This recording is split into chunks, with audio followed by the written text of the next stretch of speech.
بسم الله الرحمن الرحيم. الحمد لله رب العالمين، وصلى الله وسلم وبارك على نبينا محمد وعلى آله وصحبه أجمعين. اللهم علمنا ما ينفعنا وانفعنا بما علمتنا وزدنا علما وعملا وهدى وتقا ورشادا برحمتك يا أرحم الراحمين. اللهم فقهنا في الدين وعلمنا التأويل.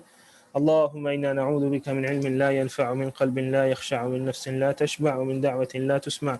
نعوذ بك اللهم من هؤلاء الأربع. أما بعد، فحياكم الله جميعا في الدرس التاسع في شرح أصول في التفسير، المؤلف للشيخ الإمام الفقيه الزاهد محمد بن صالح العثيمين رحمه الله رحمة واسعة وأسكنه فسيح جناته. A quick recap of what we did yesterday.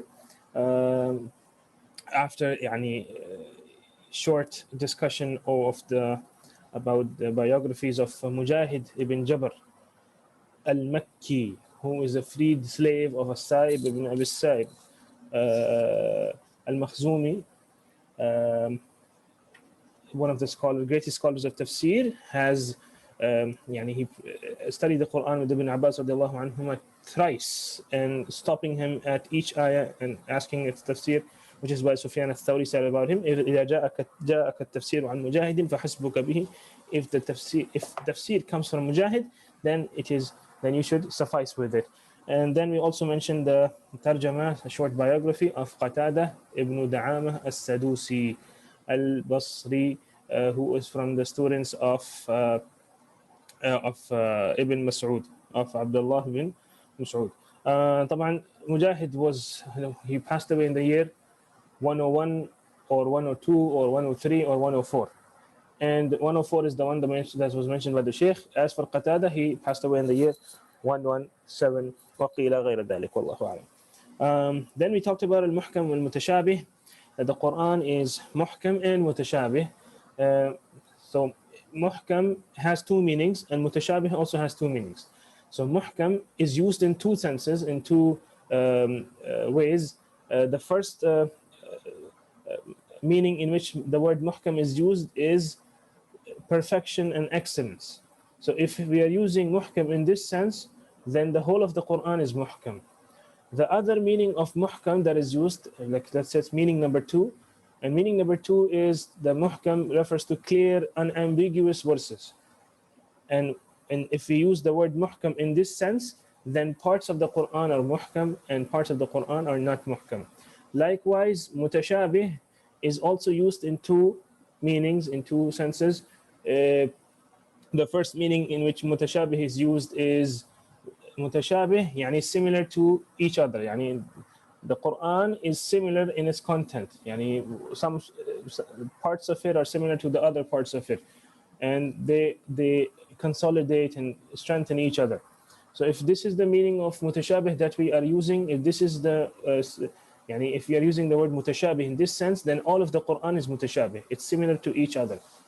However, if we're using Mutashabih in its other meaning, which is the meaning number two, that is that it is ambiguous, unclear, it can be interpreted in more than one way, then if we are using it in this sense, then some parts of Quran are Mutashabih while other parts of the Quran are Muhkam.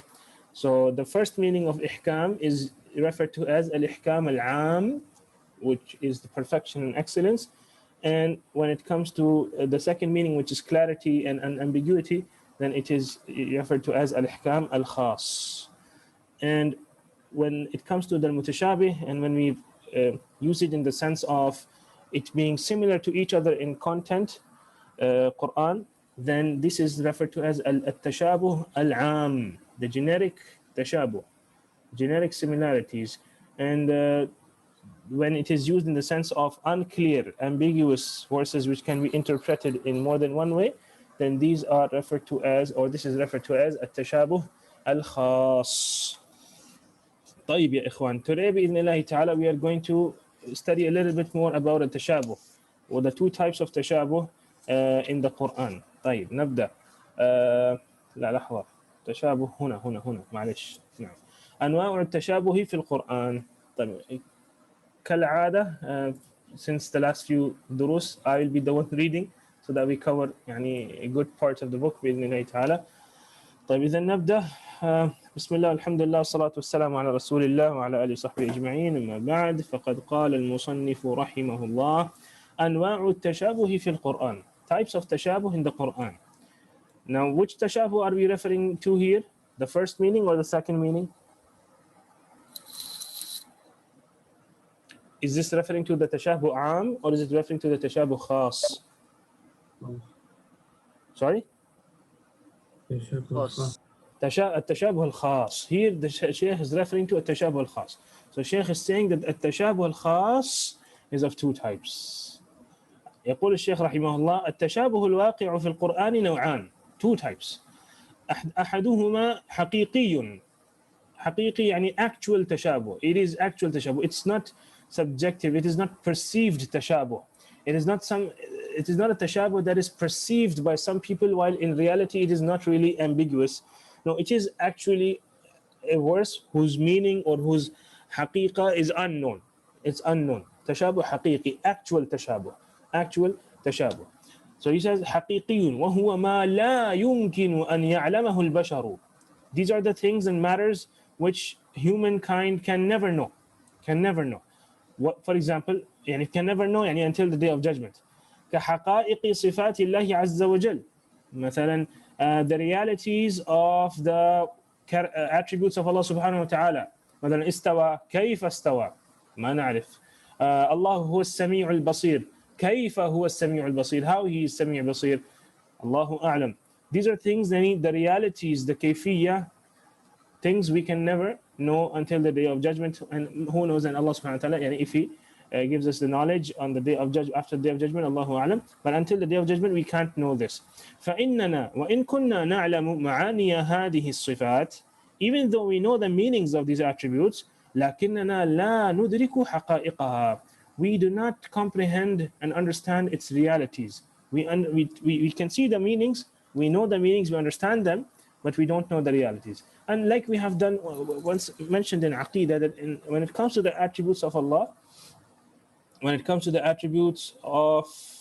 Allah, there are three aspects to the texts.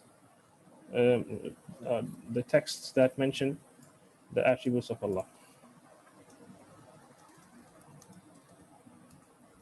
The first is the words. The second is the meanings.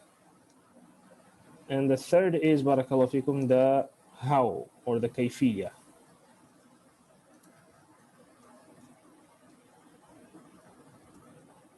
طيب. Now, barakallahu fikum. Ahlul Sunnah wal Jama'ah, they affirm the words. They say, As-Sami', Na'am, As-Sami'. He is As-Sami'. I believe in the word, that this word, this is the name of Allah, and He deserves to be called As-Sami'. We believe in the words. And we believe in the meanings of the words as well. We don't say that these words have been mentioned without any meaning intended, or we don't know the meaning of it, and Allahu A'lam, what do they mean? La, the meaning is known. As-Sami' means the one who hears. Basir, the one who sees. So we know the meanings. We know what it means. مثلا بل يداه مبسوطتان. Allah's hands are outstretched, both His hands. Or مثلا لما خلقت بيدي, which I have created with my two hands. So we say, we believe that in the word two hands, يدي, يعني يدا Allah, both of Allah's hands, we believe in these words. We also believe in the meanings of these words, that Allah has two hands. The only thing that we don't discuss is the kayfiyya. That's something that we do not discuss. طيب. When it comes to Ahlul Bid'ah, most of the Ahlul Bid'ah, they affirm the words, but they don't affirm the meanings. And whether it is all of the Jahmiyyah, طبعا Jahmiyyah even they even they even deny the asma of Allah subhanahu wa ta'ala.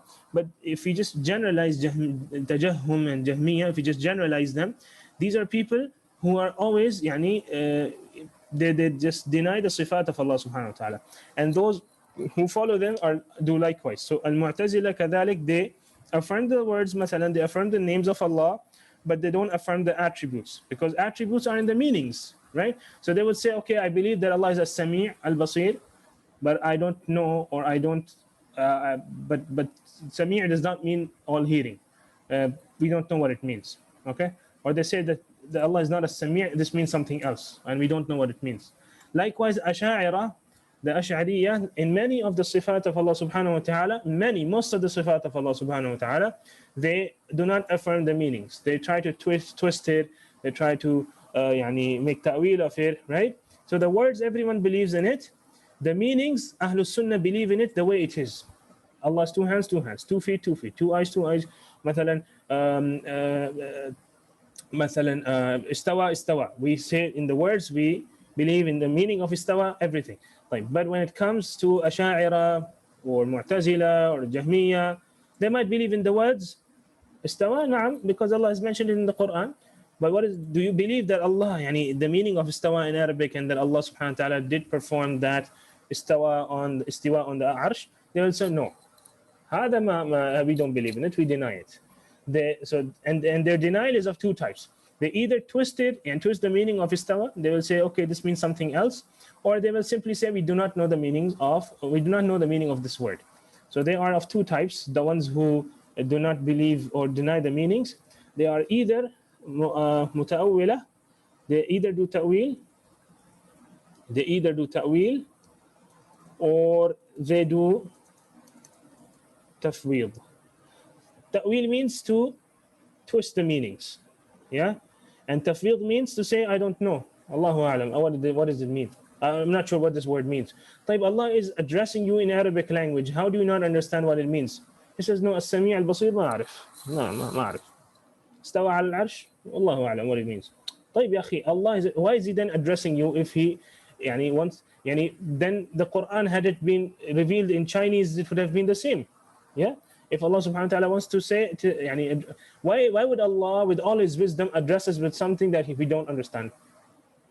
If that is if that is the reality, that istawa, we don't know the meaning of istawa, is unknown. La, it is known. The meaning is known. The kayfiyya is not known.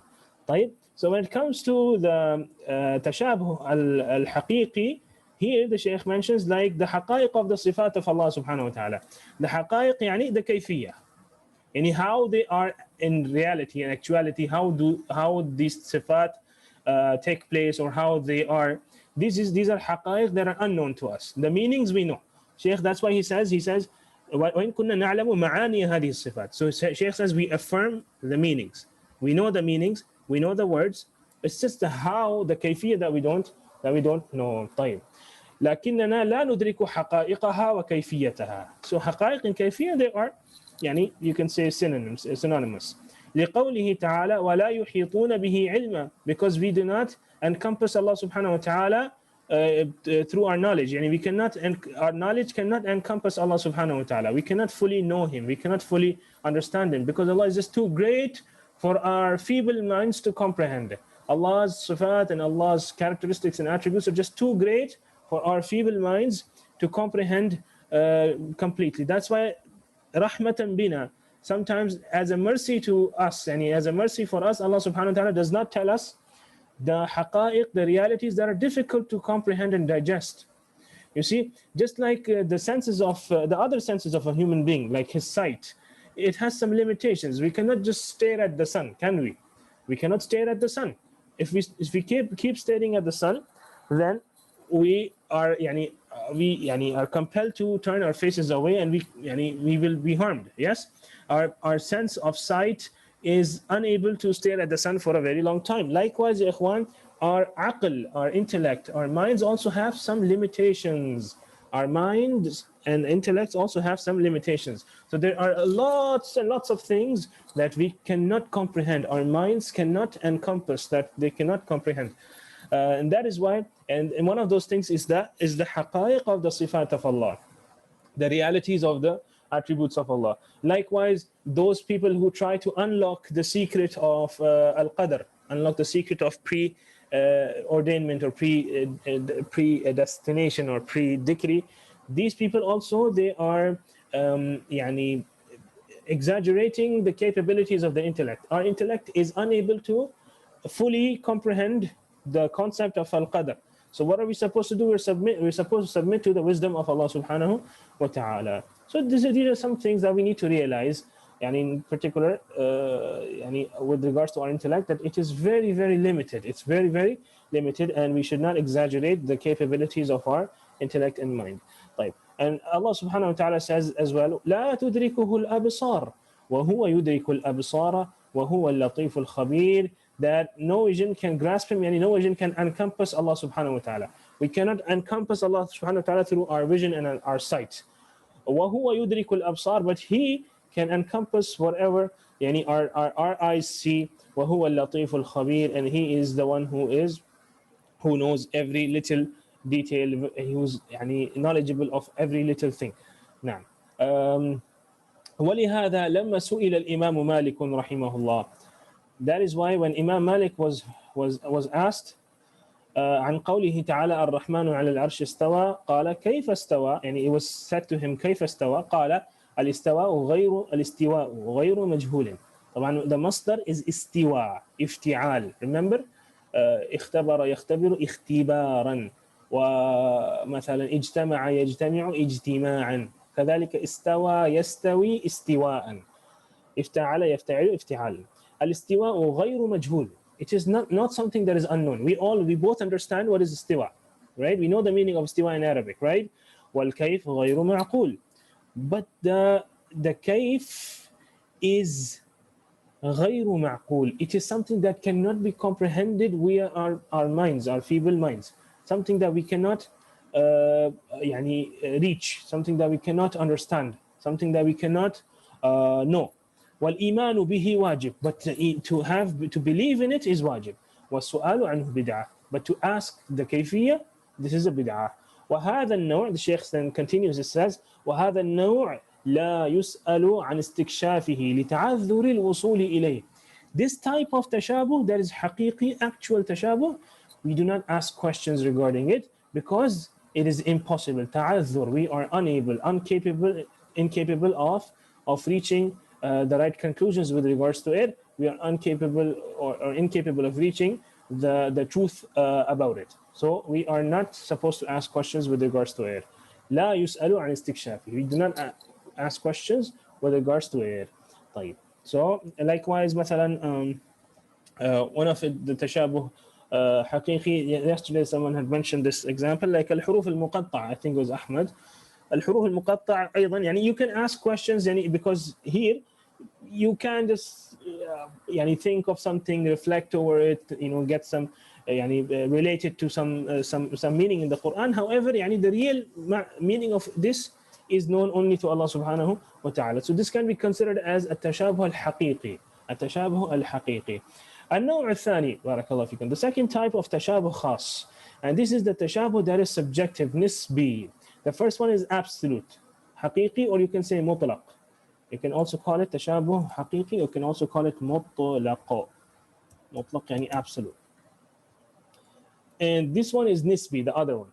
التشابه الخاص, the second type of تشابه خاص is نسبي, وهو ما يكون مشتبها على بعض الناس دون بعض.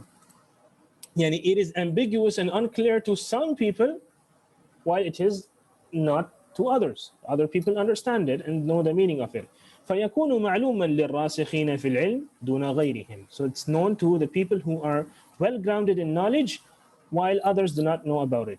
وهذا النوع يسأل عن استكشافه وبيانه. And this type, you should ask questions with regards to it, like what is the correct understanding of this ayah, ya fulan, or you're going to the tafsīr of scholars, trustworthy scholars who are known for their prowess in tafsir, and you go and you check how they have commented on this ayah in order to understand the correct understanding of this mutashabih ayah. إذ لا يوجد في القرآن شيء لا يتبين معناه لأحد من الناس. Why? Because there is nothing لإمكان الوصول إليه, because you can know the meaning, as there is nothing in the Quran whose meaning cannot be known to anyone. We're talking about the meaning here. We're not talking about the haqiqah. Here we talked about the haqiqah. With the exception of huruf muqatta'a, everything in the Quran, its meaning is known to at least someone. يعني there is no ayah in the Quran whose meaning is unknown to everyone. Because the Quran has come as a guidance for us, and you do not give someone a guidance which he does not understand. Yes, Allah subhanahu wa ta'ala with all his wisdom has revealed to us the Quran as a guidance for us. So of course everything that is there in the Quran is something that is يعني understandable, that is comprehensible, right? So فلا يوجد في القرآن شيء لا يتبين معناه لأحد من الناس with the exception of الحروف المقطعة أو الحروف المقطعة. طيب قال الله تعالى هذا بيان للناس وهدى وموعظة للمتقين. This is an explanation and a guidance and an admonishment for the people. طيب, so للمتقين, for the pious ones. يعني إذن it is supposed to be clear and something that people understand. وقال ونزلنا عليك الكتاب تبيانا لكل شيء. تبيانا لكل شيء as an explanation and clarification for everything. يعني the Quran contains the key to all secrets, the key to all relevant and beneficial knowledge. تبيانا لكل شيء. All things that benefit you, Quran has the key to it. It either tells you by itself or it either guides you to its source. وقال فإذا قرأناه فاتبع قرآنه ثم إن علينا بيانه. So once we read the Quran to you, you follow its recitation ثم إن علينا بيانه, then its explanation is upon us. So again, the maqsid, the purpose, the objective of the revelation of the Quran is the bayan of it, the explanation of it. وقال يا أيها الناس قد جاءكم برهان من ربكم وأنزلنا إليكم نورا مبينا. That a clear dalil, a clear evidence has come to you, O people. Burhan is a clear, very, يعني, you can say, Burhan, a very luminous evidence, something that is, يعني, that gives you, that is bright and absolutely clear. برهان من ربكم وأنزلنا إليكم نورا مبينا, and we have sent down to you a clear light. Why is the Quran being called light here? وأنزلنا إليكم نورا مبينا. Why is the Quran being called light here? Assalamu alaikum. Yes, sir. I think because in the lights, if it is dark, we can see something, but we cannot see everything. But in light, we can see a lot of things. Sahih. Okay. So, like, what is the use of light in darkness? Why do we use light? That we can understand a lot of things from this. So that we know the way, so that we know where to go. So yes. So the light acts as a guide for us. The light acts as a guide for us. So this is again, it is being described as a nur because it acts as a guide for us. It guides us to the right path. It tells us where to go and what to choose. طيب. وأمثلة هذا النوع كثيرة. And the Shaykh says that this tashabuh al-khas, which is ambiguous to some people and clear to other people, there are a lot of examples for this. For example, منها قوله تعالى ليس كمثله شيء. ليس كمثله شيء. There is nothing like Allah subhanahu wa ta'ala. Now, there are two types of people who have understood it in the wrong way. He says حيث اشتبه, or one type, sorry. He says حيث اشتبه على أهل التعطيل. أهل التعطيل, تعطيل means those who deny and negate the صفات of Allah. So ta'til, ya ikhwan, means the negators. Negators. Ahlul ta'til, the negators, the people of negation. Those who negate the صفات of Allah, they understood this ayah in an incorrect way. فَفَهِمُوا مِنْهُ انتفاء الصفات عن الله تعالى. They understood from this ayah that there are no صفات for Allah subhanahu wa ta'ala. And these are the Jahmiyyah and the Mu'tazila, who deny absolutely all the صفات of Allah subhanahu wa ta'ala. وَادَّعُوا أَنَّ ثُبُوتَهَا يَسْتَلْزِمُ الْمُمَاثَلَةِ. And they claimed that if we affirm the attributes of Allah, this would necessitate that Allah subhanahu wa ta'ala is similar to his creation, which is not the case. We come to it inshallah. وَأَعْرَضُوا عَنِ الْآيَاتِ الْكَثِيرَةِ الدَّالَّةِ عَلَى ثُبُوتِ الصِّفَاتِ. And they ignored all of those ayats that affirm the صفات of Allah subhanahu wa ta'ala. وأن إثبات أصل المعنى, and also what they ignored, and this is the key point here, وأن إثبات أصل المعنى لا يستلزم المماثلة. So, يعني, if you affirm the base meaning, the basic meaning of those words, this does not necessitate that you are likening Allah subhanahu wa ta'ala to his creation. This does not necessitate that. And that is why, ikhwan, it is very important to understand that the meanings of the sifat, when does tashbih occur, مثلا? It does not occur when you say that Allah also is described with mercy, and human beings are also described with mercy. So we cannot describe Allah subhanahu wa ta'ala with rahmah, because then this would necessitate necessitate tashbih, necessitate that we are likening Allah to his creation. Rather, it is in the magnitude, in the haqiqah of a sifa. مثلا, the haqiqah of Allah's rahmah is unlike the haqiqah, the reality of the rahmah amongst human beings. The haqiqah, مثلا, we said that Allah subhanahu wa ta'ala created Adam alayhi salam with his two hands. Now, Allah has hands, human beings have hands. This is mumathal. La, ya akhi, la. This is not mumathal, this is not tamthil or tashbih. This is not tashbih. The tashbih occurs when you say the hands are just like the hands of human beings. When you say the haqiqah of the hands of Allah is like the haqiqah of the hands of the insan. However, the basic meaning you have to affirm. The basic meaning, what we affirm. The basic meaning we affirm.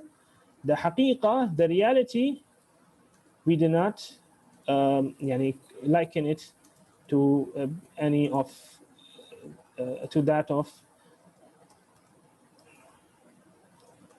any of his creation. The reality by reality we mean it's how.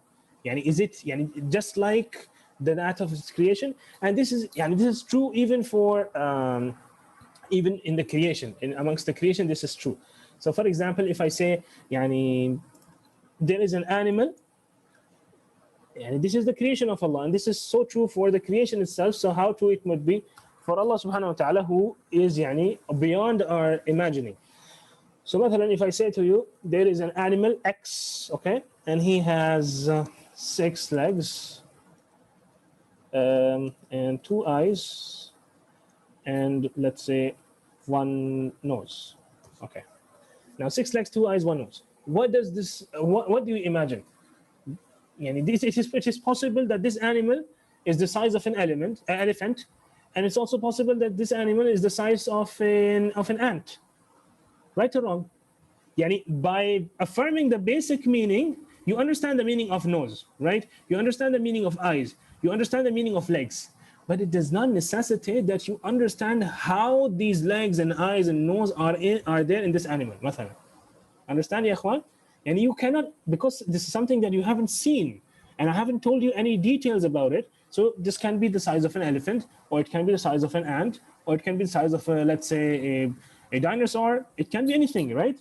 Now, but you understand the meaning of legs, you understand the meaning of eyes, you understand the meaning of nose. So the basic meaning we affirm, because we understand what is eyes, what are feet, what are hands. We understand this. But we don't go into the details, the kayfiyya, because this is something that is unknown to us. Likewise, مثلا, Jibreel alayhi salam has 600 wings. Now, have you seen Jibreel alayhi salam? Anyone has seen Jibreel alayhi salam? Hi Shabab. هل أحد منكم رأى جبريل عليه السلام؟ لا. طيب. But do you understand the meaning of wings? نعم نفهم معنى الجناح. We understand the meaning of wings. Now, understanding the meaning of wings and affirming that Jibreel alayhi salam 600 wings does not necessitate that we also know, and that it does not necessitate that his wings are like that of the birds, because we don't know how Jibreel alayhi salam looks, what is the reality of those wings, but we understand the basic meaning of wings. We have this concept, the basic concept of what wings are. Something we don't want to get into it, but there is this concept in our mind what a wing is. We don't have to define it. It's there in the mind. Likewise, what is a hand? It's there in the mind. What is a foot? It's there in the mind. What is an eye? It's there in the mind. وكذلك أشياء أخرى. طيب. So the basic meaning is affirmed. The details we don't go and indulge into it. طيب. ومنها قوله تعالى. طيب. And then he gives another example of such تشابه خاص, which is known to some people and unknown to others. ومن يقتل مؤمنا متعمدا فجزاؤه جهنم خالدا فيها وغضب الله عليه ولعنه وأعد له عذابا عظيما. حيث اشتبه على الوعيدية. And وعيدية are the people who are inclined towards the wa'id. Wa'id means any Allah's warnings, they're inclined towards them more. And by this it refers to the Khawarij and the Mu'tazila. Khawarij and Mu'tazila. طبعا Mu'tazila and Khawarij are just a little different when it comes. Sorry, Khawarij, Mu'tazila are mostly Khawarij, and it's Jahmiya and Mu'tazila, if I'm not wrong. Yes, Jahmiya and Mu'tazila, both of them, and both of them are Khawarij when it comes to this. When it comes to the Wa'id, Wallahu A'lam, if I remember correctly. Mu'tazila say that a person does not become a kafir, but he, in the akhirah, he will be treated like a kafir. And Jahmiyyah say that he becomes a kafir in the dunya as well, because they are from the Khawarij. Khawarij used to believe that a major sin is amounts to kufr. A major sin amounts to kufr.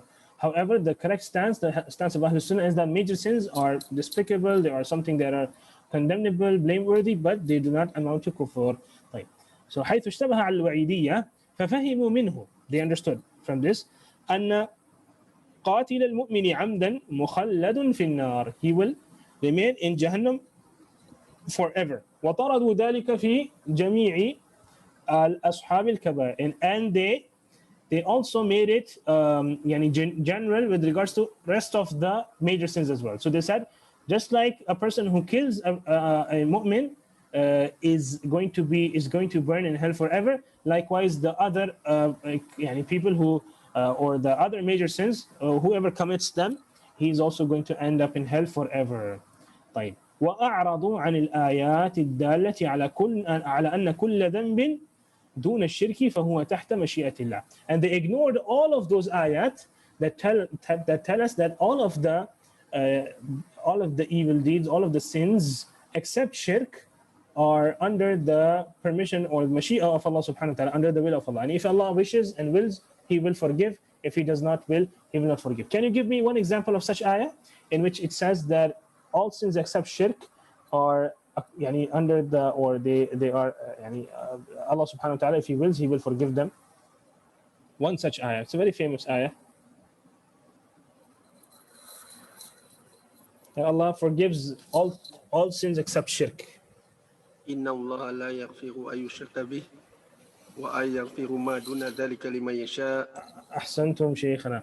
يقول الله عز وجل إن الله لا يغفر أن يشرك به. There's one thing that Allah has promised He does not forgive, and that is shirk and yushraka bih. And if a person dies upon shirk, is not forgiven. وَيَغْفِرُ مَا دُونَ ذَلِكَ. Anything that is less than shirk, يَغْفِرُ مَا دُونَ ذَلِكَ لِمَنْ يَشَاء. He will forgive it for whomever He wills. So these people, when they said that a person who has committed committed a major sin, he has fell into a major sin, he will certainly go in Jahannam. They ignored this ayah. They say because Allah has promised him and warned him and promised him that He's going to punish him, then Allah must fulfill His promise. And the answer to this shubha, that if Allah has promised them and warned them against the punishment, so Allah must fulfill His promise, the answer to this shubha is that when you make a promise as a warning, then not fulfilling it is one of the attributes, or is one of the praiseworthy attributes.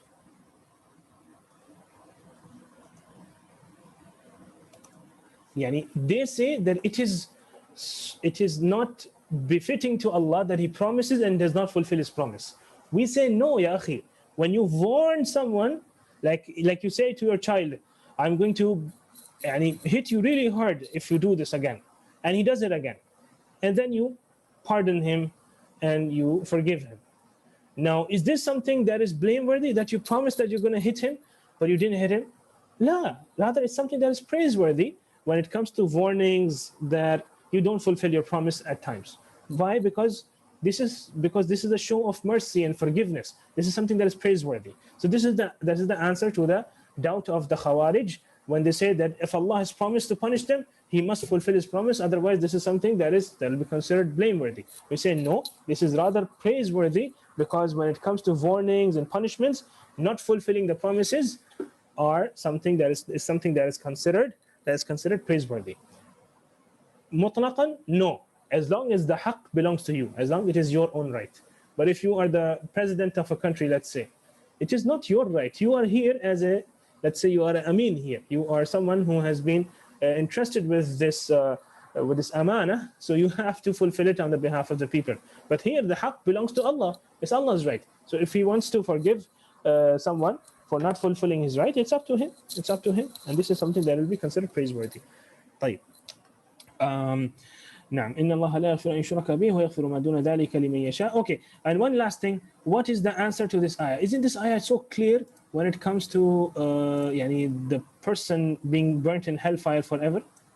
So how will you answer this ayah?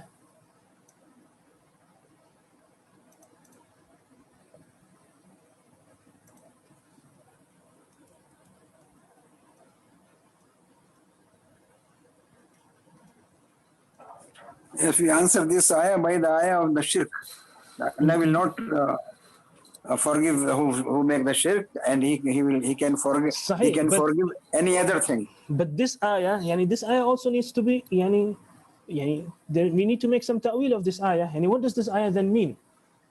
They can make ta'wil of everything.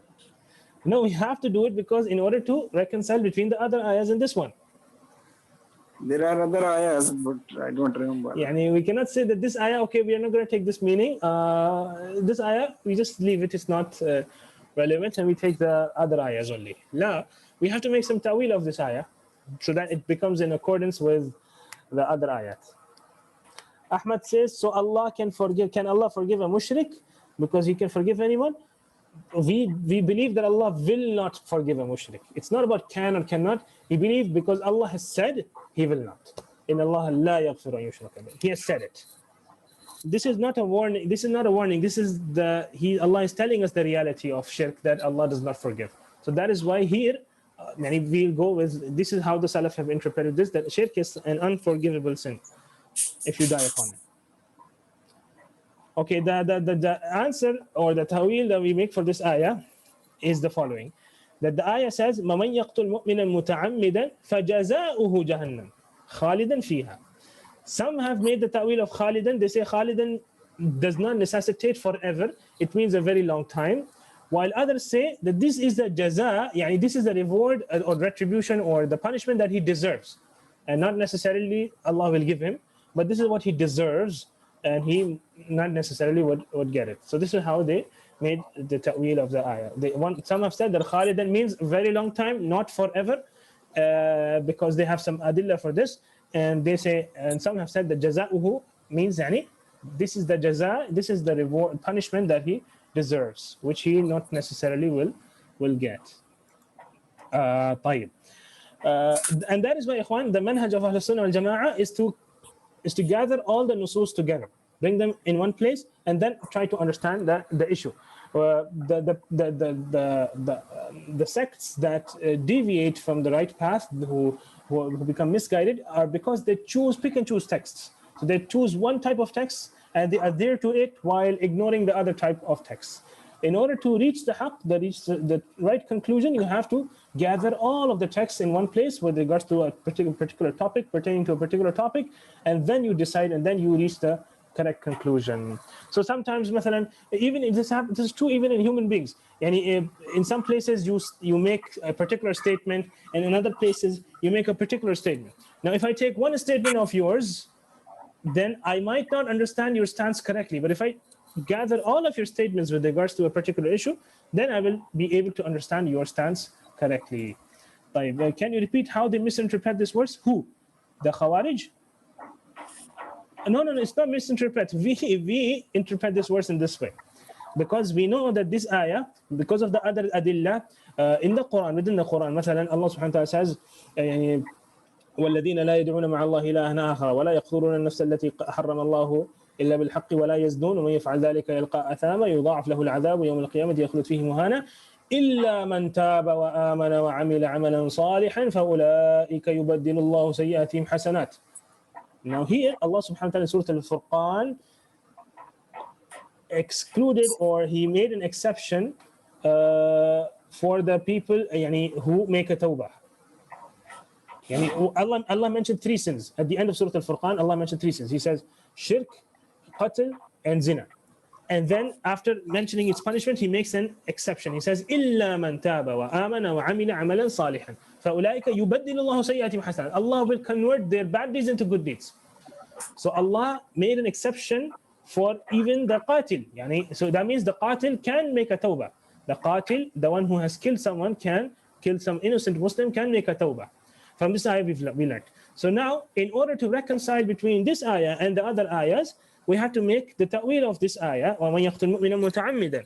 Because if we look at its apparent meaning is that a person who kills a mu'min can, even if he makes a tawbah, he will not enter Jannah forever. He will always remain in Jahannam.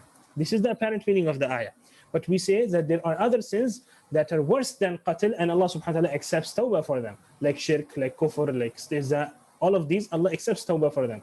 Secondly, when it comes to this ayah, I'll just come. I'll come to that. Secondly, when it comes to this ayah, we say khalidan either means for a very long time, not forever, or we say fajaza'uhu, this is the reward or punishment. This is the punishment that he deserves. When it comes to the misguided ones, the Khawarij, they say, see, Allah has promised him that he is going to stay in Jahannam forever, and Allah will be angry upon him, his wrath will befall him, and Allah will curse him, and he has prepared for him a great adab.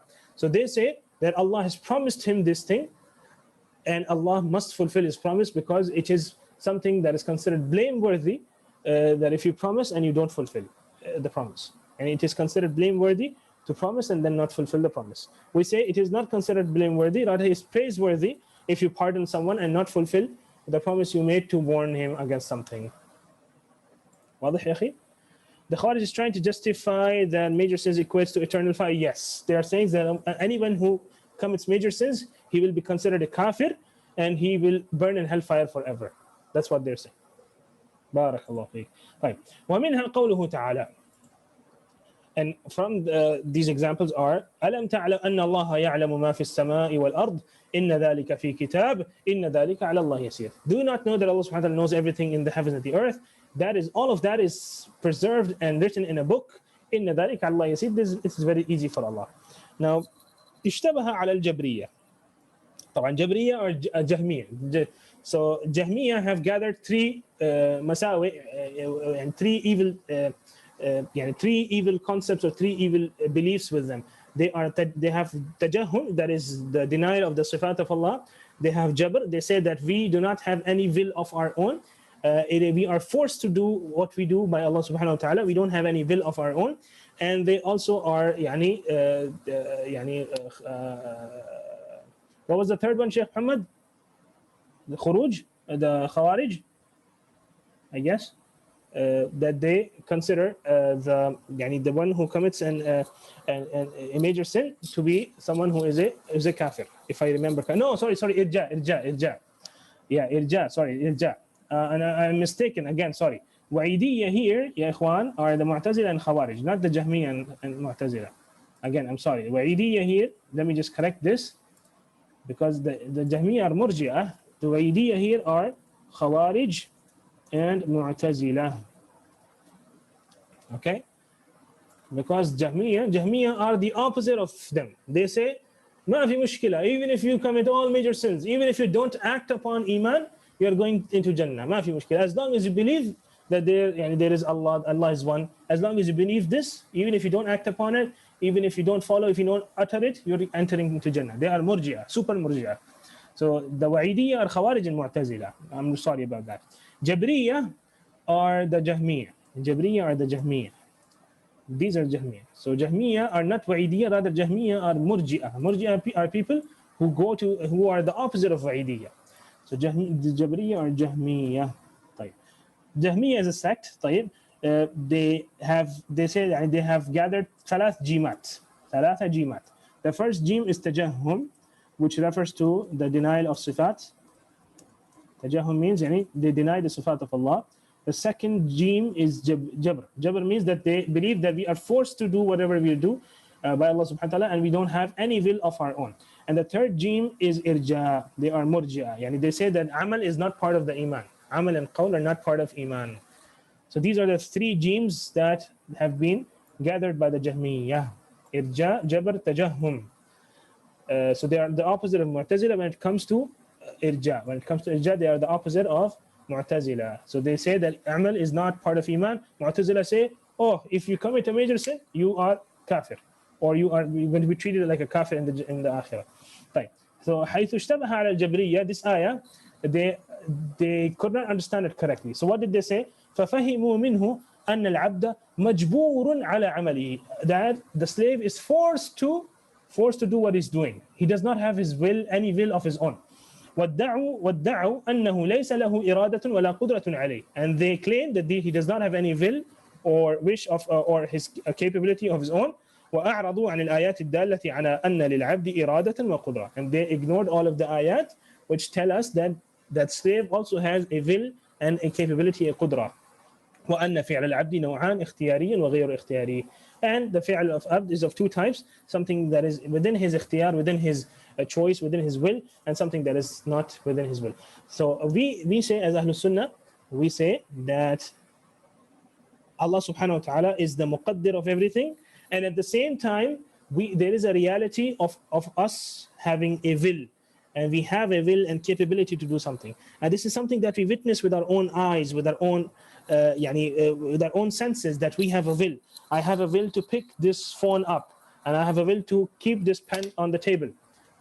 So I have a will that I can use. This is a reality I'm witnessing with my own senses. So this is something that I cannot deny. I cannot say I'm forced to pick up this pen. No, I'm doing it by myself. So there is a reality to, there is an aspect of reality to my will and my capability. But whatever I will and whatever I'm capable of doing and whatever I'm doing out of my own free will, it is the creation of Allah subhanahu wa ta'ala, and Allah subhanahu wa ta'ala makes me do it.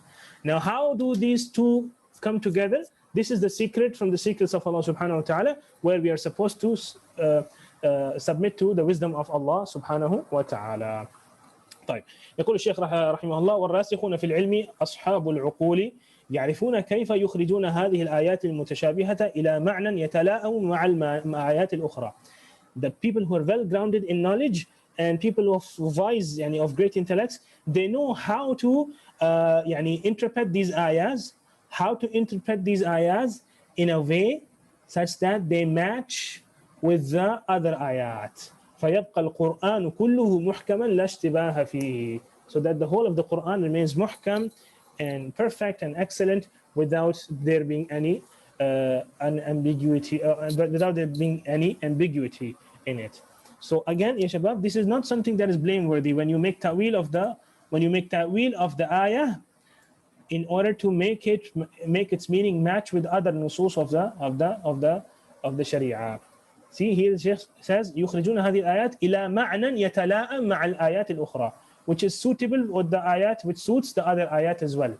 So this is not something that is blameworthy. Rather, this is important and this is wajib at times, so that you can prove and establish that these texts do not contradict with each other. The Prophet ﷺ says, سباب المسلم فسوق وقتاله كفر, fighting a Muslim is kufr. Is this major kufr that the Prophet ﷺ is referring to? Or do we have to make a ta'wil here and we say, no, it's not major kufr. Rather, the Prophet ﷺ, because he's warning us against this action, he uses the word kufr. And here he refers to the minor kufr. And why do we do this ta'wil? Not because of our whims and desires, rather because the Quran says with regards to the people who have who fought with each other, the Muslims, وَإِن طَائِفَتَانِ مِنَ الْمُؤْمِنِينَ اقْتَتَلُوا. If two groups from amongst the believers fight with each other. So Allah is considering as believers. Prophet is saying it's kufr. How to reconcile between them? We say the Prophet intended to warn us against this. So he used the word kufr. And he's not referring to major kufr here, rather he's referring to minor kufr. طيب يا شباب, this is how you have to make ta'wil in order. This is not blameworthy ta'wil, this is praiseworthy ta'wil. This is ta'wil mahmood, this is praiseworthy ta'wil, okay? Because you do it for a dalil. You are interpreting it in another way because there is a dalil that supports your interpretation, not because of your whims and desires. It is wrong when you make ta'wil of the ayat or a hadith due to your whims and desires. So inshallah, is this clear, ya shabab? Or are there any questions with regards to what we have discussed so far today? Sir, I have something to clear. تفضل. There is always there are some cases where it says Khalidan Abadan. So what is the difference between Khalidan? There is sometimes only Khalidan without Abadan, and there is sometimes Khalidan Abadan. For extra emphasis. For emphasis. For extra emphasis, no. Yes, for emphasis. يعني And خالدا about فيها the shirk also Allah Ta'ala forgives shirk also if the man make the tawbah before his dying time. صحيح. Even in the dunya, Allah forgives the shirk if the person makes tawbah before the dying time. صحيح. Before he dies. صحيح. So in that ayat is saying that he will never go to Jannah, but here it says that he can go to Jannah if he make tawbah before his death comes. صحيح. That's why يعني even this ayah يعني إن الله لا يغفر أن يشرك به, the apparent is like Allah is never going to forgive shirk. Even if you make tawbah, He's not going to forgive it. But we have other ayat, مثلا the one from Surah An-Nisa, يعني إنما التوبة على الله للذين يعملون السوء بجهالة ثم يتوبون من قريب فأولئك يتوب الله عليهم. And then in Surah Al-Furqan, Allah subhanahu wa ta'ala says إلا من تاب وآمن وعمل عملا صالحا. يعني Allah is making an exception even with shirk, regards to shirk, that if a person makes tawbah, Allah will convert his bad deeds into good deeds. So when you look at the other ayat, the whole image becomes clear to us. And we understand that this ayah, إن الله لا يغفر أن يشرك به, refers to if the person dies upon shirk, not if he commits shirk and makes tawbah. طيب ننتقل الآن إلى الموضوع الجديد, الحكمة في تنوع القرآن إلى محكم ومتشابه. Okay, we understood that the Quran, some of it is muhkam, some is mutashabih.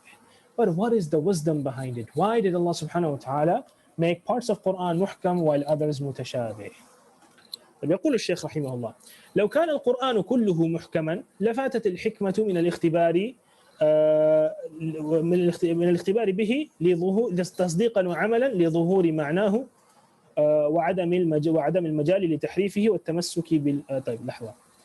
That if the Quran, all of it was clear and ambiguous, very clear, there wouldn't have been any test for the believers' faith. And whether they will believe in the Quran, even if it is something that their intellects do not comprehend, are they still going to believe or not? And are they still going to act upon it or not? So this test would not exist anymore. One of the greatest wisdoms of mutashabih verses is that it acts as a test for the believers. And this is why, ya ikhwan, whenever something goes against your intellect, do not hasten to make ta'wil of it or to reject it somehow. La ya ikhwan, this is a test from Allah subhanahu wa ta'ala. Whether even though you don't understand something, your intellect does not comprehend it, are you still going to believe in it? Are you still going to act upon it or not? Some people, as soon as their aql does not comprehend something, they go and make ta'wil of it. وهذا خطأ. مثلا يأجوج مأجوج. Some people say sometimes that يأجوج مأجوج يعني do not exist. They're not existent right now. طيب, why? Because your aql did not comprehend it. Why did it not comprehend? Because you cannot imagine there being a whole يعني قوم in large numbers and hidden to you, and there's existence on the earth. Because your intellect could not understand this and comprehend it, does not mean it didn't happen or doesn't happen. Remember that our knowledge compared to Allah's knowledge. Remember from the qissa of story of Khadir and Musa, when the bird took a took a sip from the sea, Khadir said that our knowledge in front of Allah's knowledge is like what this bird sipped from the sea in front of the whole sea, or compared to the whole sea. So if this is the extent of your knowledge, how can you depend on merely on your knowledge and intellect and the information that you have so far? How can you just depend on this to deny the existence of Yajuj Majuj in the world right now, on earth? Likewise, the atheists, they go and they say, okay, we don't find any evidence of Allah and the universe. They, by their own admission, they only know 4% of the universe. They say 4% is observable and 96% is, I don't know, dark energy or dark matter. This is their perception or their calculations. That is what they think, that what they know is 4%. And it might even be less than 4%. So this amount of knowledge is not enough for you to reject or deny something based on it. Hence, this is a test for us. Whenever something goes against your intellect or you are not able to understand it, you have to submit to Allah, as long as the interpretation of the text is correct, as long as the source is authentic. So he says, وَعَدَمِ الْمَجَالِ لِتَحْرِيفِهِ, because there wouldn't have been any room to twist the meanings of the Quran. وَالتَّمَسُّكُ بِالْمُتَشَابِهِ ابتغاء الفتنة وابتغاء والتمسك بالمتشابه ابتغاء الفتنة وابتغاء تأويله. There wouldn't have been any room to make tahrif of the Quran and adhere to the mutashabih to cause fitna and to try to interpret it in the wrong way. وَلَوْ كَانَ كُلُّهُ مُتَشَابِهًا. And he says, on the other hand, if all of the Quran was mutashabih, لَفَاتَ كَوْنُهُ بَيَانًا, then it wouldn't have been an explanation and clarification for us. It wouldn't have been a guidance for us. ولما أمكن العمل به وبناء العقيدة السليمة عليه and then لا ولما sorry ولو كان كله متشابها لفات كونه بيانا وهدى للناس. It wouldn't have been guidance for us. ولما أمكن العمل به, and it wouldn't have been possible for us to act upon it. ولما أمكن بناء العقيدة السليمة عليه, and it wouldn't have been possible to build a correct aqidah upon it. ولكن الله تعالى بحكمته جعل منه آيات محكمات. Allah made parts of it محكمات, clear. يرجع إليهن عند التشابه. Whenever you have some doubt and there are ambiguous ayat, you go back, you refer back to the محكم ayat. وأخرى متشابهات, and Allah also put in the Quran parts that are mutashabihat امتحانا للعباد, as a test for the slaves. ليتبين صادق الإيمان ممن في قلبه زيغ, so that people who are truthful in their iman, they are distinct from the people who have deviance in their heart. فإن صادق الإيمان يعلم أن القرآن كله من عند الله, because the one who is a true believer, he knows that all the Quran is from Allah. And as for وَمَا كَانَ مِنْ عِنْدِ اللَّهِ فَهُوَ حَقٌّ, and whatever comes from Allah is haqq. And this is the stance, ya ikhwan, that we are supposed to take with regards to hadith and the Quran, that whatever comes from these both, from Allah and His Messenger, it is haqq. وَلَا يُمْكِنُ أَنْ يَكُونَ فِيهِ بَاطِل, it is not possible that it contains batil.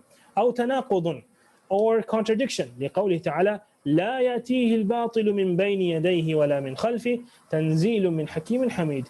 There is no chance for batil to enter the Quran, neither from its front nor from behind. تنزيل من حكيم حميد, it is a revelation from the all-wise and the one worthy of all praise.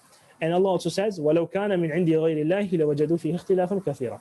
So both of the ayat, this the first ayah negates there being any batil, falsehood in the Quran. The second ayah negates there being any contradiction in the Quran. وَأَمَّا مَنْ فِي قَلْبِهِ زَيْغٌ, as for the one who has a deviance in his heart, فَيَتَّخِذُ مِنَ الْمُتَشَابِهِ سَبِيلًا إِلَى تَحْرِيفِ الْمُحْكَمِ, he takes the mutashabih as a means to twist the meanings of the ayat that are muhkam. وَاتِّبَاعِ الْهَوَى, and to follow his desires. في التشكيك في الأخبار والاستكبار عن الإحكام. What does he do with this? With all of this? He puts doubts, casts doubts in the hearts of the people with regards to the stories told in the Quran. So they say, مثلا, this story, this doesn't seem to be true. Some of them say the flood of Nuh, it was limited on confined and restricted to one place. It didn't encompass the whole earth. It was restricted to one place. طيب يا أخي ظاهر القرآن says that the whole earth was flooded. So this is what we will take. We'll take the ظاهر of the Quran. So they say no, there is no evidence of there being a flood. The archaeologists have they have made their research and it seems that it was restricted to one place. يا أخي خليك من هذا الباطل this is all كلام فارغ.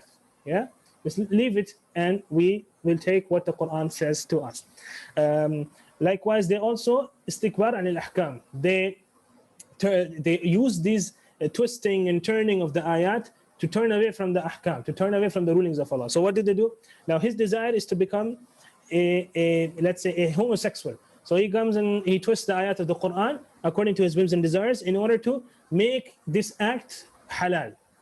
A person wants to, let's say, drink liquor and alcohol, and he comes to an ayah, twists its meanings and turns it in order to make it halal for himself. So this is the way and methodology of the people of desires, the people of deviance. ولهذا تجد كثيرا من المنحرفين في العقائد والأعمال يحتجون على انحرافهم بهذه الآيات المتشابهة. You will always find, or many times you will find, that the people who are deviant in their aqaid, in their beliefs, and in their actions, they will always use mutashabih ayat. They will always use mutashabih ayat to justify their actions and their beliefs. طيب. Any questions with regards to this, ya ikhwan? Hi, ikhwan. Any questions with regards to this?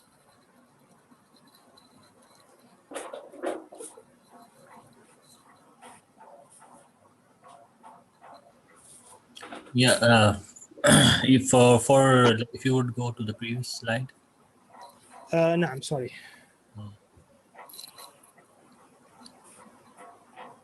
نعم تفضل أخي. The one before it? Yeah, no, this one. Okay. So here it says like, what does it mean that, for example, there was this paragraph which says that if all would be clear, then what was the thing? There would be no test, and there would be no room for the deviant people to twist the ayat of the Quran and take a dalil, and it would have become clear kufr right away. So there wouldn't have been any room for the bad, evil people to use the Quran for their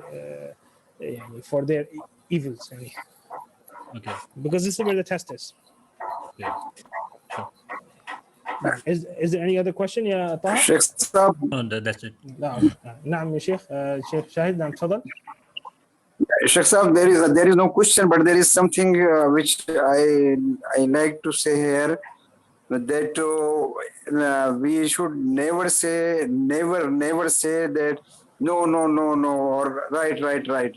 Because I give you an example that when I told somebody and he was an elder person, I said that if you recite Ayatul Kursi after the Salatul Fars, you go directly Jannah. Only the death is stopping you to go there.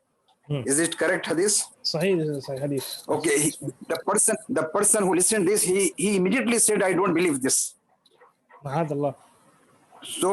So I tried to tell him the things, but my main purpose was that please never say I don't believe. You can say something else, that if it is the right thing, if our ulama agree this, or whatever meaning Allah says this, I agree. I don't understand. It is my limitation. نعم, it is as long as it is the kalam of Allah and His Rasul, then you have to submit to it and realize that your capabilities are limited. This is the right example which I give. جزاك الله خيرا. بارك الله فيك. طيب نبدأ الآن. مهم التعارض في القرآن. there is this apparent contradiction sometimes in the Quran. Some texts go against other texts. An apparent contradiction. Remember, this is a qaida. Remember, qaida says there is no actual contradiction in the Quran. There is no actual contradiction in the Quran.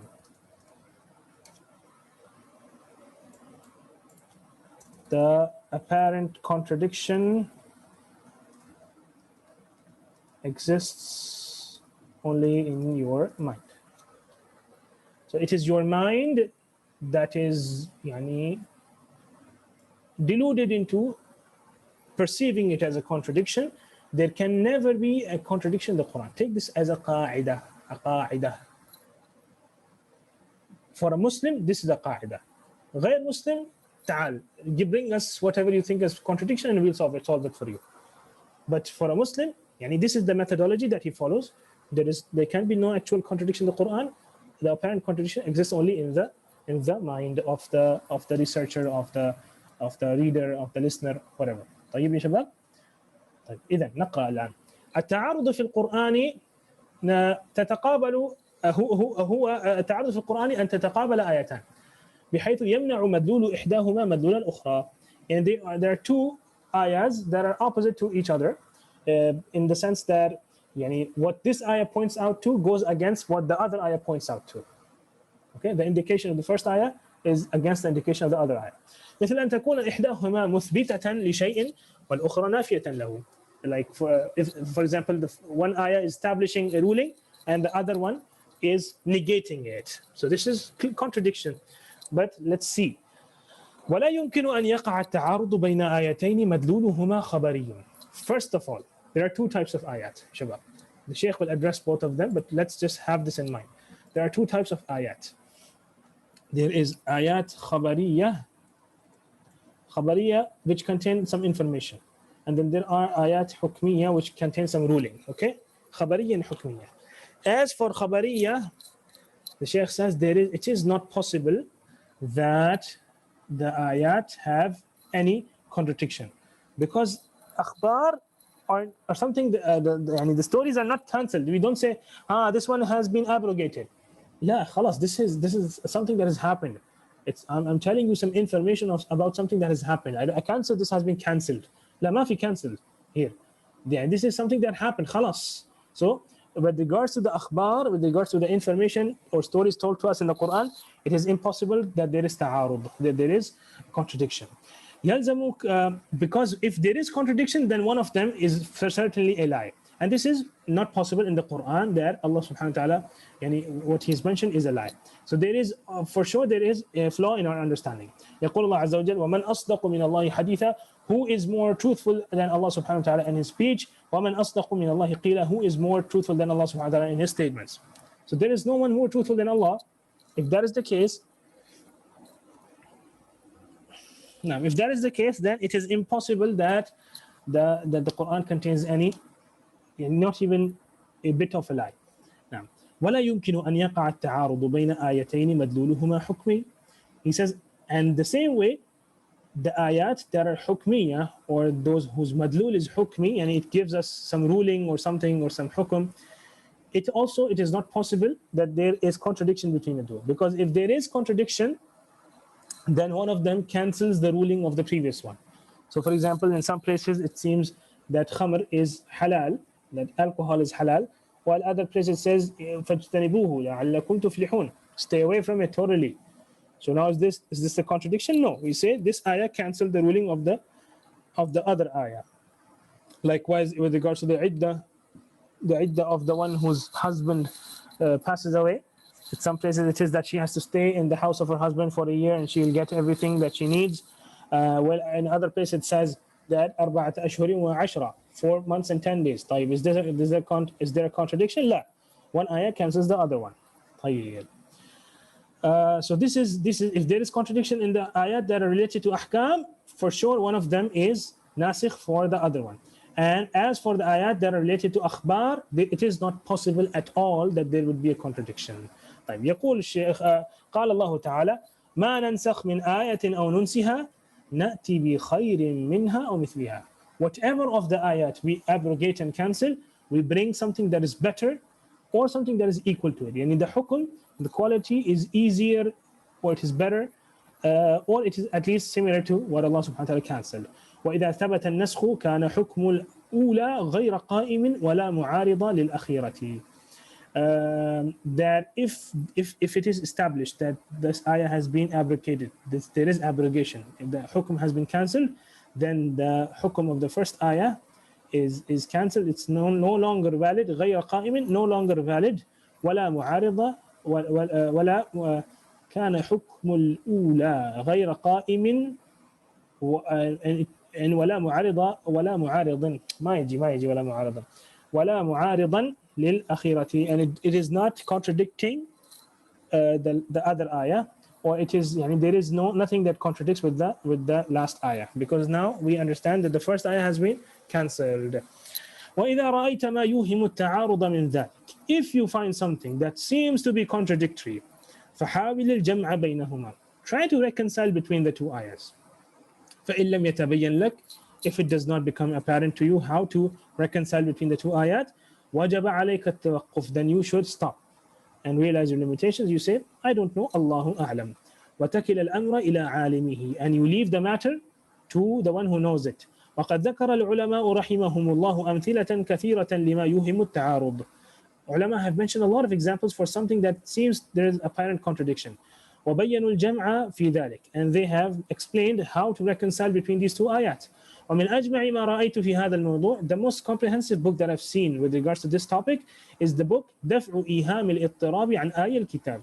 دفع إيهام الاضطراب عن آية الكتاب للشيخ محمد الأمين الشنقيطي. Sheikh Muhammad Amin al-Shinqiti, the author of Adwa al-Bayan, the famous tafsir, he has this book called دفع إيهام الاضطراب عن آية الكتاب. In this book he has لحظة, 1 second.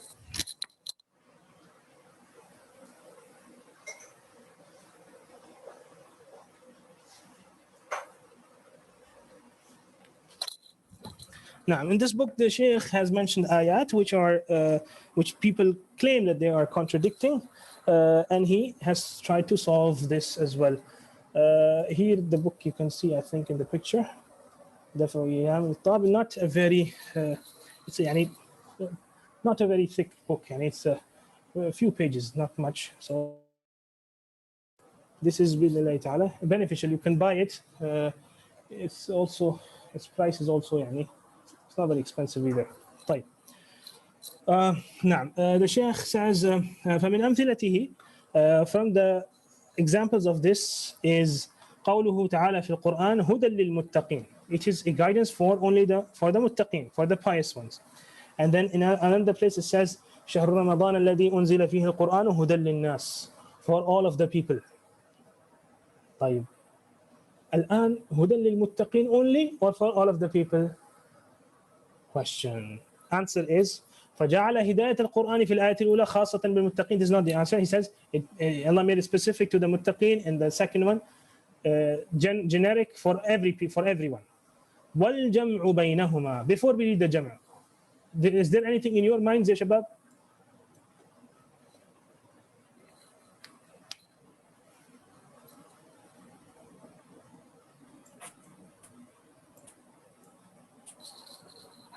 It is for everybody. When it comes to when somebody becomes Muslim, then he becomes Muslim. So basically, it is for everybody, for all human beings. There are two types of hidayah. There is hidayah of tawfiq.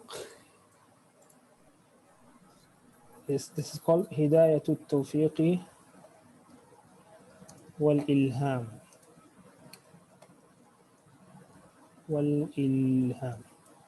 And then there is also a hidayah that is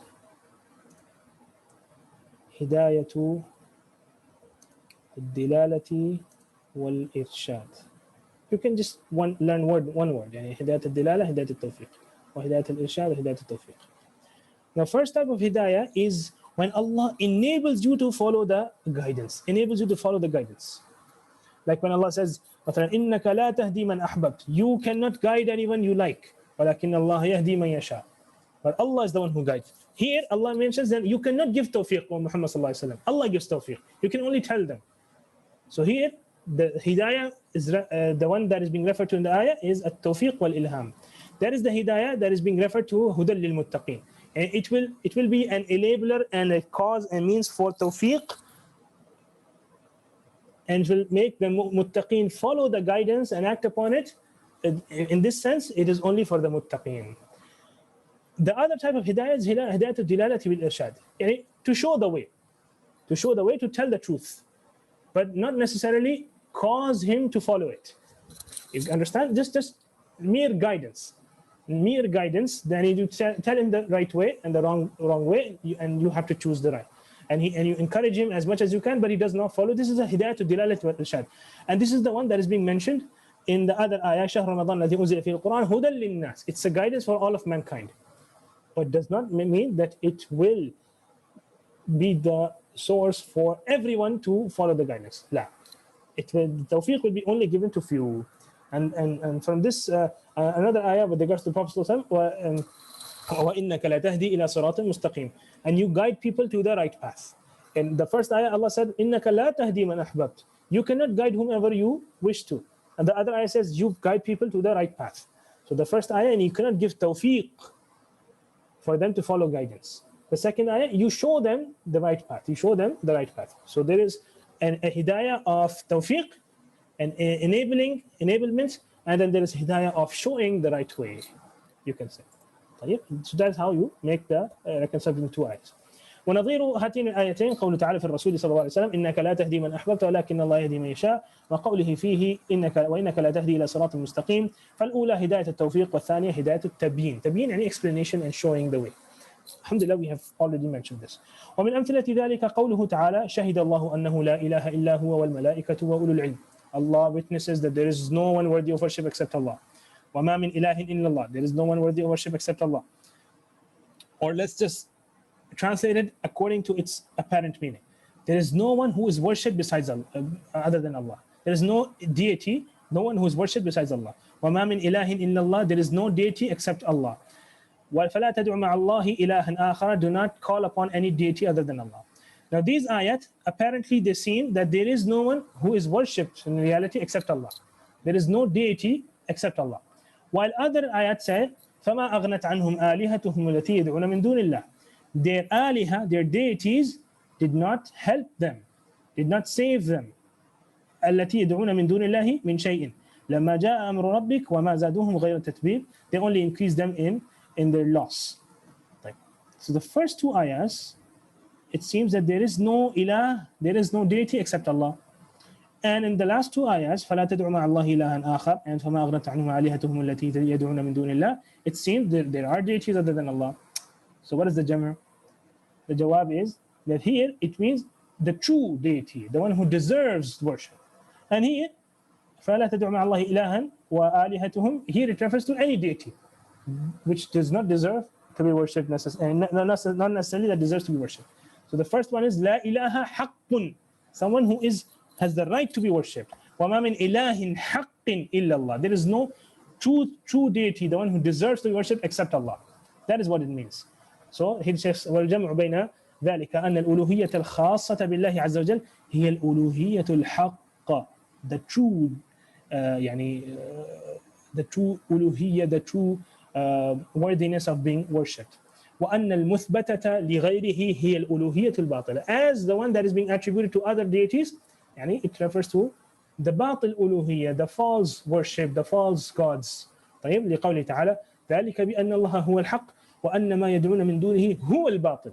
And all that is called upon besides Allah, that is the falsehood. وأن الله هو العلي الكبير. Allah is the most high, the greatest. واضح يا شباب? So uluhiyya or ilah is of two types, ilahun haqq and ilahun batil. When it says that there is only one deity and there is no deity except Allah, this means the uluhiyya haqq, the true deity, the one who deserves to be worshipped, that's only Allah. And when it says that there are other aliha other than Allah subhanahu wa ta'ala, it refers simply things or objects or people who are worshipped besides Allah subhanahu wa ta'ala. The Shaykh continues, وَمِنْ أَمْثِلَةِ ذَلِكَ قَوْلُهُ قُلْ إِنَّ اللَّهَ لَا يَأْمُرُ بِالْفَحْشَاءِ. Allah does not command people to do immoral deeds. See? طيب إن الله لا يأمر بالفحشاء. And this is very relevant these days with all the LGBTQ. You can, if they try to twist the Quran, they say إن الله لا يأمر بالفحشاء. This is fahsha. This is our fitr. They tell us that this is fahisha, this is immoral.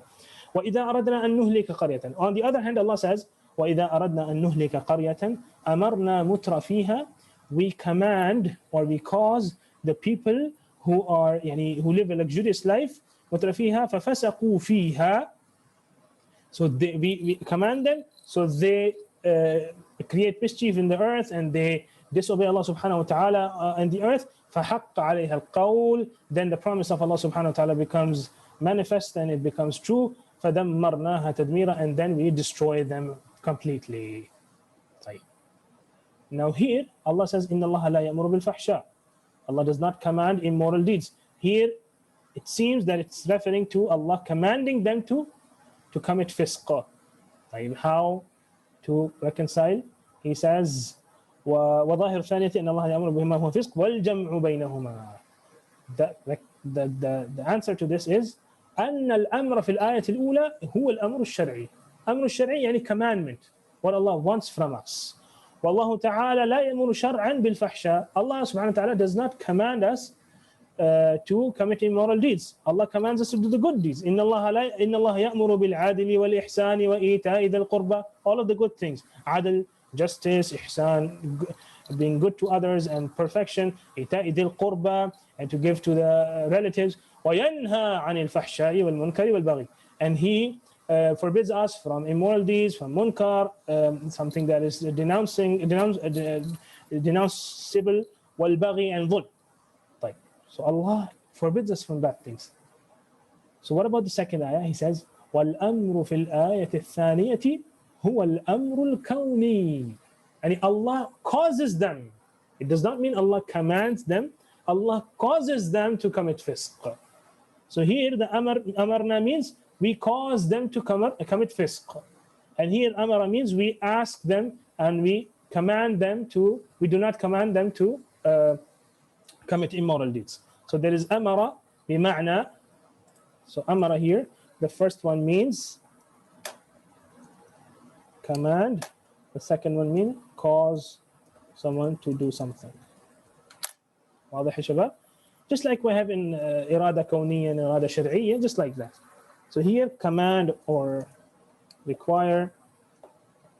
The other one is cause someone to do something.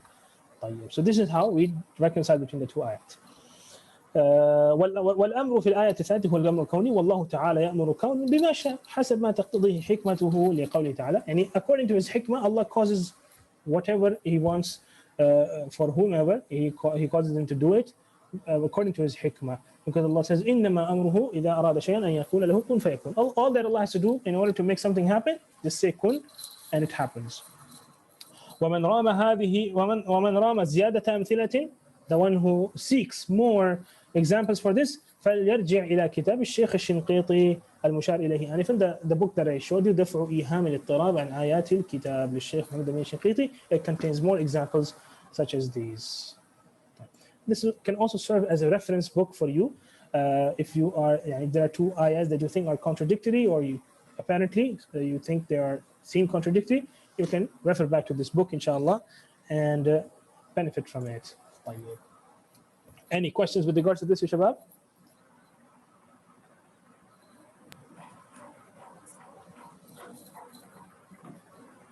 لا. بارك الله فيكم. طيب إذن I have a question in this. طيب تفضل. There mutrafiha. It is not a question. It is just for our knowledge that the mutrafiha, yani rich people. Yes. Or the happy people. Yes.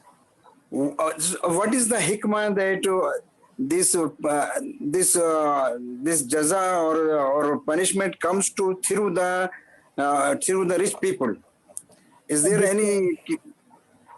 Allahu Alam, because the people who live in luxury, who are the rich ones, who are living in better conditions, they are usually the leaders in the society, and the rest of the people society follows them in their amal. So when these rich people they become they become corrupt, the others follow them. Just like it said الناس على دين ملوكهم. It said that the people are on the religion or on the manhaj, on the method, on the religion of their kings. So if the kings become corrupt, the people become corrupt. And there are two sayings. Some people say كما تكونوا يولى عليكم. The way you are, your kings and your hukam will be. And there are other sayings as well which are more supported by the statement of Abu Bakr, and there are other also statements of the Prophet ﷺ which support this claim that if the hukam are corrupt, then the people will also become corrupt. So it works both ways. Sometimes it is because of the people that the hukam are corrupt. Sometimes because of the hukam, the people are corrupt. So and whenever the people who are followed become corrupt, the whole society becomes corrupt. And they follow, they become followers of the desires. نسأل الله العافية. بارك الله فيكم. طيب. Al-Qasam. وما أدراك ما القسم. طيب. Al-Qasam wasn't translated, and I didn't intend to translate it either. Why? Because it is a purely linguistic topic. It's purely nahu. So there was no benefit of translating it as such. All that you need to know with regards to Al-Qasam is its benefit, its usage. And inshallah, we'll read this whole chapter, but I'm not going to ask you many questions with regards to this, because Al-Qasam, there are few technical details when it comes to Al-Qasam. طيب نقرأ Al-Qasam barakallahu fikum, and we have a few fawaid with regards to Al-Qasam. So please be ready with your pens and your copies and your notebooks. Al-Qasam بفتح القاف والسين. Al-Yamin. Yamin, an oath. Yamin, Qasam, Halif, all are the same. Oath. Okay? وهو تأكيد الشيء بذكر معظم. It is to emphasize on something by mentioning someone you venerate and glorify. Someone you venerate and glorify. So when you mention someone you venerate and glorify with a vaw or with a ba or with a ta, you are emphasizing on some point. You're emphasizing on some point. And we can write this down that Qasam barakallahu fikum. Qasam is to emphasize on some point by mentioning someone you venerate or glorify, which is mostly a deity. And for Muslims it's Allah, and for other than Muslims it's someone who they worship besides Allah. وأدواته ثلاث. Sheikh says the articles of Qasam are three. The first one طبعا is wow. What are the rest two? Who remembers? بالله تالله. أيوة با with the kasra يا شيخ. بالله. نعم بالله نعم. وتالله. وتا. نعم. الواو والباء والتاء. طيب. He says with regards to ba, with regards to الواو. مثل قوله تعالى, gives an example. فورب السماء والأرض إنه لحق. He says that, and this is the example, by the Allah swears by the Lord of the heavens and the earth, إنه الحق, that it is the truth. ويحذف, he says, ويحذف معها العامل وجوبا. What is meant by عامل here? The syntactical governor. But what is syntactic governor? عامل here refers to, barakallahu fikum, it refers to the verb. The verb أقسم. The word uqsimu is deleted. It's omitted here. Wujuban. It's always omitted. If you're using with waw, you will never say wallahi uqsimu. لا ما تقول هكذا. You will directly say wallahi such and such.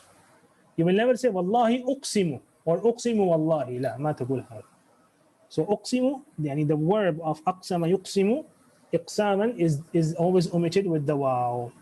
ولا يليها إلا اسم ظاهر. And it can only be used with something that is not a pronoun, only with ism ظاهر. It cannot be used with a pronoun.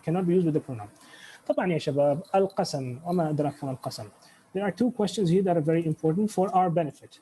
First of all, the question is, what is the reality of qasam? This is the question inshallah we'll address right now. And the second question is, what is the meaning of aqsama?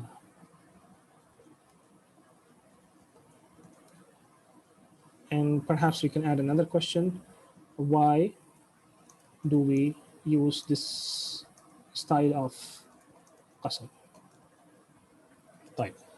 So the answer of the first is, the reality of qasam barakallahu fikum is that you the one you are swearing by, in most of the cases, this is how it is.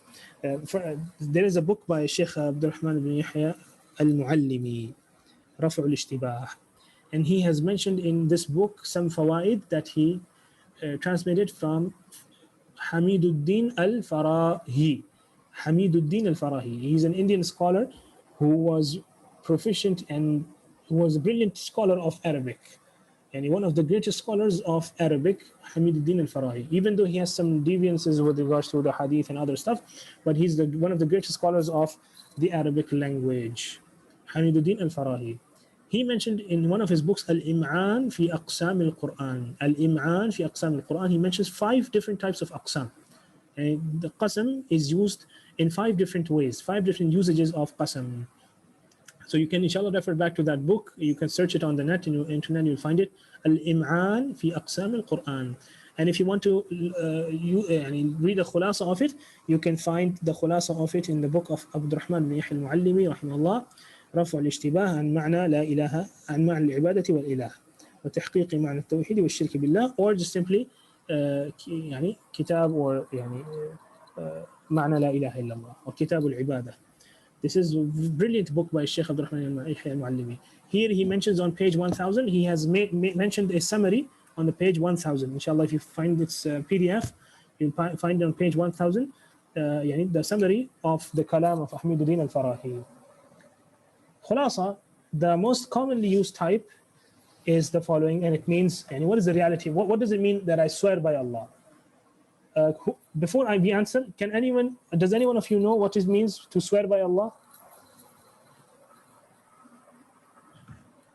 To bring Allah as a witness. Mumtaz. To make Allah a witness. The reality of Qasam is to make someone you venerate a witness and a guarantor, as if you are saying, if I lie, then he will punish me, or if I lie in his name, then I am belittling him, because I had made him the guarantor. So when you make Allah the guarantor and then you lie, so this is belittling Allah, as if you don't care that you made Allah the guarantor and then you are lying in his name. So this is Qasam. And this is why the Qasam, when you swear by someone other than Allah, it's a shirk, because it has a sense of veneration, ta'zeem. You only do it with someone who is azim, who is mu'azzam, and whose punishment you fear, or who can benefit you or harm you through the ghaib. So that is why it is shirk in most of its types. Okay, what is the meaning of aqsama? Aqsama is derived from al-qasm. This is with the sukun, not with the fatha. Al-qasm, which is lahza, which means doubt, shak. So aqsama, lahza, aqsama means removing doubt by making an emphasis. Just like af'ala is a verb that is used to, it's used in this meaning, to remove something, like when you say ashka ashkani al-amir, that he has removed my shakwa, he's removed my complaint. Likewise, you say مثلا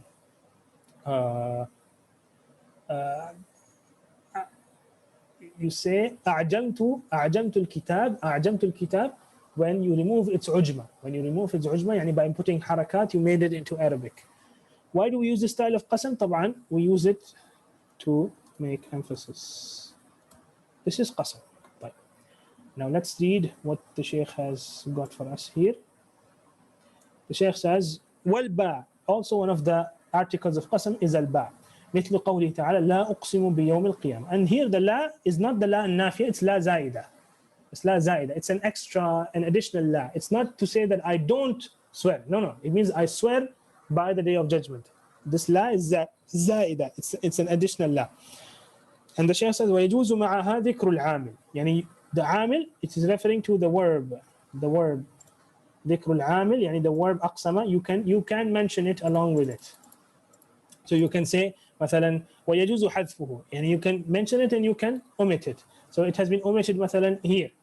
قال فبعزتك. So he did not mention أقسم بعزتك. He did not mention the verb. And it can also be used with the عامل. For example, you say like it has been used here. أقسم بيوم القيامة. So the عامل, the verb, has been mentioned here. Okay. The other thing the Shaykh mentions is that it is followed by an ism zahir, and it can also be followed by a dhamir, as if you say Allahu Rabbi wa bihi ahlifu. Yani I swear by him. You can also use a dhamir. Ahlifu la yansuranna al-mu'minin, that he will surely aid the believers. These are linguistic fawaid. No need to memorize. Memorize them for benefit, but I'm not going to ask you about them. والتاء, the third article of قسم is التاء. مثل قوله تعالى تالله لتسألن عما كنتم تفترون. Here it has been used for قسم. ويحذف معها العامل وجوبا. Again, just like the واو, the verb will always be omitted. It will never mention أقسم تالله. لا أبدا. أقسم will never be mentioned. ولا يليها إلا اسم الله. And this can only be used not with the pronouns, not with any ism zahir, only with two isms. It can be used with Allah and Rabb. بس. تالله وترب. مثلا ترب وترب بالكعبة. So it is said ترب بالكعبة لأحجن إن شاء الله. By the Lord of the Kaaba, I will certainly perform Hajj. So waw can be used only with ism zahir, any ism zahir. That is not a pronoun. Ba can be used with ism zahir and with pronouns. And ta can only be used with the names Allah and Rabb. طيب. والأصل ذكر المقسم به. The default is that the one you are swearing by, you will mention him. That is the asl. Sometimes, however, it is omitted. وقد يحذف وحده مثل قولك أحلف عليك لا تجتهدن. I swear on you that you will work hard. So he didn't mention Allah here, while everyone knows that أحلف بالله, I swear by Allah. طيب. وقد يحذف مع العامل, and the مقسم به, يعني the one you are swearing by. So we have three arkan of qasam. Then we have al-qasam, the qasam, al-qasam, yeah, that is the swear itself. We have al-muqsam bihi, the one you are swearing by. And then you have al-muqsami alayhi,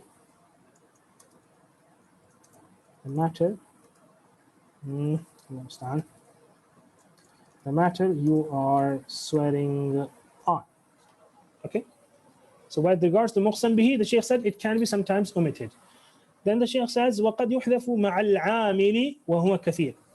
The amil, that is the verb أقسم, as it is omitted, the muqsam bihi can also be omitted. وَهُوَ كَثِيرٌ مثل قول تعالى ثُمَّ لَتُسْأَلُنَّ يَوْمَئِذٍ عَنِ النَّعِيمِ. Where is the qasam? How do we know there is a qasam?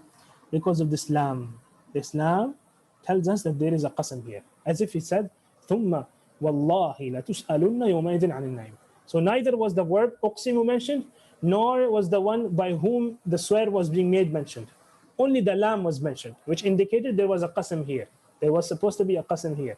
ثُمَّ لَتُسْأَلُنَّ يَوْمَئِذٍ عَنِ النَّعِيمِ. You will, by Allah, certainly be asked about on the day of judgment.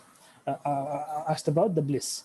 وَالْأَصْلُ ذِكْرُ الْمُقْسَمِ عَلَيْهِ. Now, as the Shaykh starts mentioning the matter on which you are swearing, he says the default is that you mention it. But sometimes even this is omitted. So he gives an example, مثلا قُلْ بَلَى وَرَبِّي لَتُبْعَثُنَّ. It hasn't. قُلْ بَلَى وَرَبِّي لَتُبْعَثُنَّ وَهُوَ كَثِيرٌ مثل. Okay, yes, he says that it is the asal is that it is mentioned, the default it is mentioned, like it is mentioned here. And what is the matter on which Allah is swearing? Allah is swearing that you will certainly be resurrected. قُلْ بَلَى وَرَبِّي لَتُبْعَثُنَّ. So the matter on which Allah is swearing has been mentioned. But sometimes, Allah yubarik fikum, sometimes it can be omitted, like قَافْ وَالْقُرْآنِ الْمَجِيدِ. طيب, what is the swear made on? What is the matter for which Allah has sworn? Allahu A'lam. But then looking at the context, we know that Allah is swearing, وَتَقْدِيرُهُ لَا يَهْلَكَنَّ, that the people will perish. These people will perish. قاف القرآن المجيد لا يهلكن, they will perish. طيب, وقد يحذف وجوبا إذا تقدمه أو اكتنفه ما يغني عنه. قاله ابن هشام في المغني ومثل له بنحو زيد قائم والله وزيد والله قائم. This is also a very purely grammatical issue. He says that if the thing that you are swearing on is mentioned before the qasam, then you don't have to mention it after it. طيب, as if you're saying زيد قائم والله, so you don't have to mention after والله زيد قائم because you already mentioned it before. But this is a purely grammatical issue. Coming to the main point, وَلِلْقَسَمِ فَائِدَتَانِ. Qasam has two benefits. بَيَانُ عَظَمَةِ الْمُقْسَمِ بِهِ. First of all, you realize that the thing that is being sworn by, he is great. He or she or it is great and has some significance. وَالثَّانِيَ بَيَانُ أَهَمِّيَةِ الْمُقْسَمِ عَلَيْهِ. The matter you are swearing on, it is very important. It is something very significant. وَإِرَادَةُ تَوْكِيدِهِ, and that you are intending to emphasize on that matter. وَلِذَا لَا يَحْصُلُ الْقَسَمُ إِلَّا فِي الْأَحْوَالِ التَّالِيَةِ. That is why you should not use qasam except in the following three states. First, أن يكون المقسم عليه ذا أهمية. The matter that you are using qasam for, it should be significant. أن يكون المخاطب مترددا في شأنه. The person you're addressing is not sure about it. He is a little bit doubtful about it. So you add a qasam in order to make it, in order to emphasize and remove his doubt. And the third is أن يكون المخاطب منكرا له. Or if the person denies it, then you say, Wallahi, this is the case. I'm telling the truth, in order to make him believe. طيب, what are the things that I can ask with regards to al-qasam in the examination? مثلا, I can ask, why do we use qasam? Or what is the reality of qasam? مثلا. Yeah, these are the things that might be asked in the exam. As for the grammatical details, we are not going to get into them. Barakallahu feekum. طيب يا إخوان, it's time for Maghrib here. So I can take questions, but I cannot start the new topic. We have to cover al-qasas. We had to cover it today. But قدر الله. طيب يا شباب, any questions?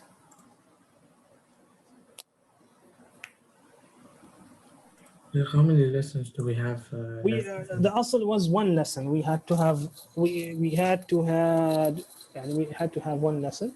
We were supposed to have one more. We were supposed to do it on Sunday. That is tomorrow. But I'm not sure if we can finish tomorrow. But we can do one thing. The examination is going to be on Friday and Saturday, the coming Friday and Saturday for Ulum al-Quran. So I intended to take one class of fiqh on Tuesday and just start with fiqh. But if we are unable to finish the book by Sunday, we can take one extra class on Tuesday and then start the fiqh book once and for all, like on Sunday, next Sunday. Inshallah. Barakallahu fikum. Any questions, ya shabab?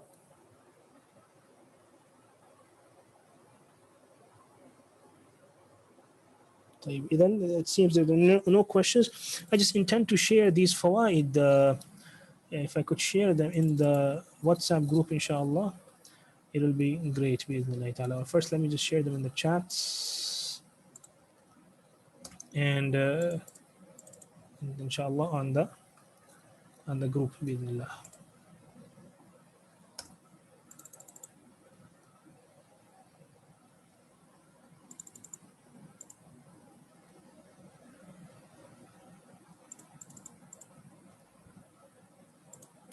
طيب, جزاكم الله خيرا يا شباب.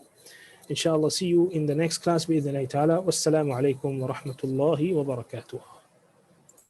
وعليكم السلام ورحمة الله وبركاته.